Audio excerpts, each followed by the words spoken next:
Salut à tous, c'est Tom, j'espère que vous allez bien. Il y a tellement d'enceintes Bluetooth sur le marché que je sais jamais laquelle choisir. Et je pense que c'est pareil pour vous. Donc je vous ai concocté un petit comparatif entre 3 enceintes entre 20 et 30 euros. Allez, c'est parti.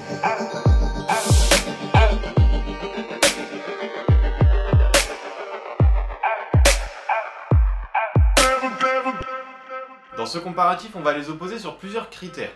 Le design, la qualité de son à moyen et à fort volume, le packaging, l'autonomie, la résistance à l'eau et le poids. Et on leur donnera une note sur 5 pour chaque critère pour avoir une note finale sur 20. Et bien sûr, vous aurez mon avis sur l'utilisation de ces enceintes, puisqu'au final, ce test n'est simplement que mon avis de consommateur. Les concurrentes sont la JBL Go, la Mifa A10 Graffiti et la Anker Soundcore 2. Tout d'abord, le packaging. Pour la JBL, nous retrouvons tout simplement une Windows Box en plastique. Ça ne fait pas très professionnel malheureusement. On dirait un peu les écouteurs de mauvaise qualité qu'on retrouve dans les stations-service à 5 €. À l'intérieur, on retrouve un manuel d'utilisation et un câble USB vers micro USB pour la recharger. Ça lui donne donc la note de 1 sur 5. Pour la Mifa, c'est une très jolie boîte en carton rigide, ça fait premium et c'est agréable. L'enceinte est bien protégée dans un film plastique calé dans de la mousse et l'on retrouve également le manuel, mais aussi le câble de chargement, une dragonne et un câble jack, donc une boîte plutôt jolie et complète. 4 sur 5. En ce qui concerne la Anker, la boîte est simple, en carton semi-rigide qui a l'air un peu trop petite pour l'enceinte, mais elle est bien protégée dans un plastique et est livrée avec la notice et le câble pour la recharger. Classique quoi. 3 sur 5. Et maintenant passons au design de ces petites enceintes. La JBL est carrée, petite, transportable partout, elle existe en plusieurs coloris. Sur le dessus on retrouve le bouton pour décrocher, le bouton Bluetooth, moins, plus. La matière c'est du plastique soft touch, donc cool au toucher. 2 sur 5. Pour la Mifa, on a un design Toblerone. Elle fait jeune avec des tags, d'où son nom Graffiti. Elle existe aussi en plusieurs coloris et est dotée des boutons Power, moins, plus, Play Pause et Bluetooth. Ses pieds sont en ventouse, donc pratique pour la poser sans la faire tomber ou la basculer. Elle a également un slot micro USB pour profiter de sa musique sans passer par la connexion sans fil. 4 sur 5. Pour la Soundcore 2, le design est rectangulaire, les pieds sont en caoutchouc, utile pour ne pas avoir de vibration. Semble robuste, elle a les mêmes boutons que la Mifa, mais en surélévation. Donc beaucoup plus simple à appuyer sur le bon sans forcément regarder l'enceinte. Et pour finir, comme la JBL, elle a du plastique soft touch. 3 sur 5. Pour la qualité de son à moyen volume, la JBL s'en sort correctement. Bon, les basses sont très sèches, mais les aigus se débrouillent plutôt bien. Globalement, c'est une qualité sonore assez satisfaisante pour une enceinte de cette taille.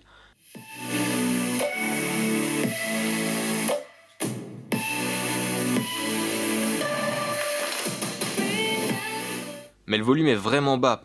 Pour commencer à en profiter, il faut monter dans les 70 ou 80%. 3 sur 5.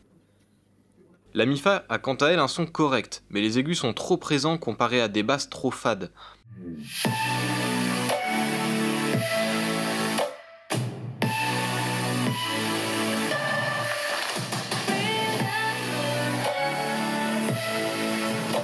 Mais le volume est correct, on sent qu'elle n'est pas à son plein potentiel. 2 sur 5. Par contre, pour la Anker, c'est un autre monde. La qualité de son est franchement exceptionnelle. Comparable pour moi à la Bose Soundlink Mini 2.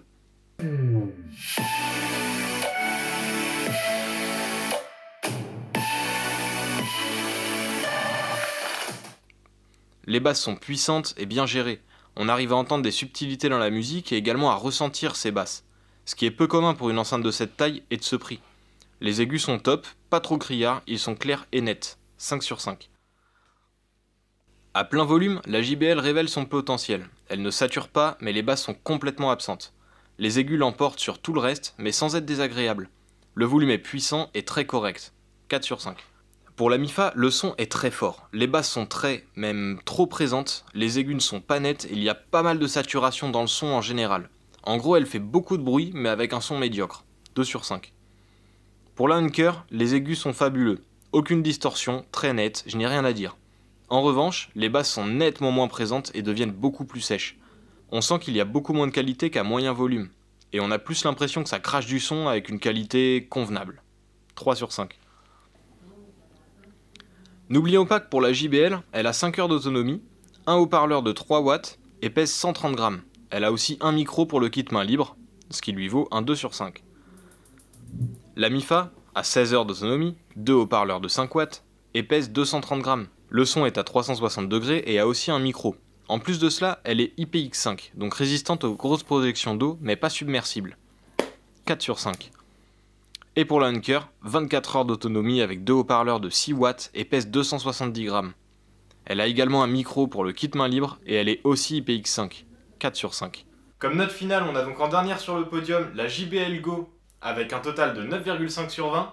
En seconde place, la Mifa A10 Graffiti avec 13 sur 20. Et en première place, la Hunker Soundcore 2 avec un total de 14,5 sur 20. Ces notes sont complètement subjectives et ces enceintes ne servent pas forcément à la même chose.